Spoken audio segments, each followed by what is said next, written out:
Lalo na pag naka-alahas ka. Tanga yung holdapper eh. Inabangan niya mula ATM hanggang bahay. Alahas lang nakuha niya, hindi ang pera.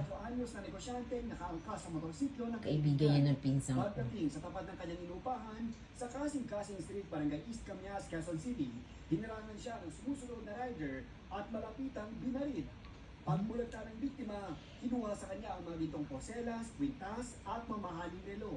Hindi naman sinaktan ng sospek ang kaibigan ng biktima. Nag-withdraw sila, nakisakay siya nung sa barkada na may motor. Kinuha.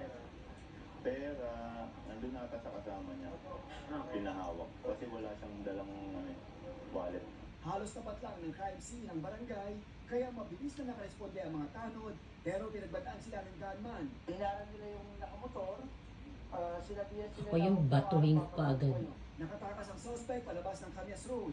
Sinugod ang ambulansya ang biktima, pero binawian siya ng buhay sa ospital. Hirap ng ganyan. Ang mother namin, mga 1 month pa lang. Kaya nagluluksa pa kami.